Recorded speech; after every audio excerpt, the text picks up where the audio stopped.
पश्चिम बंगाल में चुनाव की आहट के बीच सियासी पारा 7वें आसमान पर है। केंद्रीय रक्षा मंत्री राजनाथ सिंह ने एक विशाल जनसभा को संबोधित करते हुए बंगाल की कानून व्यवस्था को लेकर मुख्यमंत्री ममता बनर्जी पर अब तक का सबसे तीखा हमला बोला है। क्या कुछ कहा है, आप खुद सुनिए उनकी जुबानी। पश्चिमी बंगाल के आज हालात ऐसे हो गए हैं कि आम जनता को न्याय के लिए बराबर तरसना पड़ता है। उत्तर दिनाजपुर की कई घटनाएं इसकी सबसे बड़ी उदाहरण है। कुछ साल पहले यहां 2 नौजवानों को केवल इसलिए मार दिया गया क्योंकि वह अपने स्कूल में कह रहे थे कि साइंस टीचर की नियुक्ति होनी चाहिए।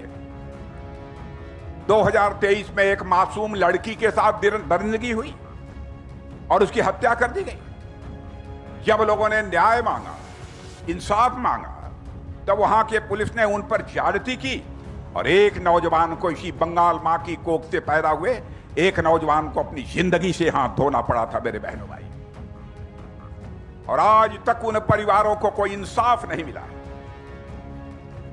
न्याय की उम्मीद में यहां के लोगों ने अपने बच्चों की अंतिम संस्कार जो किया जाता है, अग्नि दी जाती है, वह तक भी नहीं।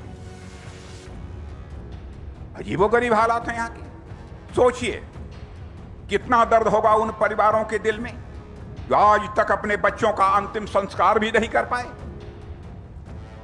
बंगाल में भाई फोंटा, जिसे भाई दूज कहते हैं हम लोगों की तरफ, इस दिन बहनें अपने भाई के माथे पर तिलक लगाती हैं।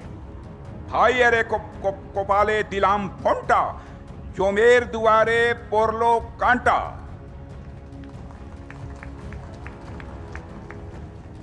ताकि यमराज को कहती हैं, हमने जो ये तिलक लगाया है, यमराज हमारे भाई को छू नहीं सकता है। यह माताएं और बहनें दुआ करती हैं, यह मांग करती हैं। लेकिन बंगाल के जिन लोगों ने ममता जी को ममता दीदी कहकर पुकारा, ममता जी ने उनमें से बहुत सारे लोगों को यमराज के हवाले कर दिया। ममता दीदी, मैं आपसे पूछना चाहता हूं, क्या अपराध किया था हमारे बंगाल के लोगों ने? ऐसा जुल्म आपने क्यों किया?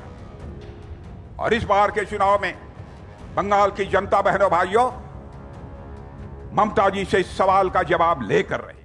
हालांकि तृणमूल कांग्रेस ने इन आरोपों को सिरे से खारिज कर दिया है। टीएमसी का कहना है कि बीजेपी राजनीतिक लाभ के लिए बंगाल की छवि खराब कर रही है। अब सवाल ये है कि क्या वाकई बंगाल में कानून का राज खतरे में है या ये केवल चुनावी स्तर पर चला गया एक दाव है।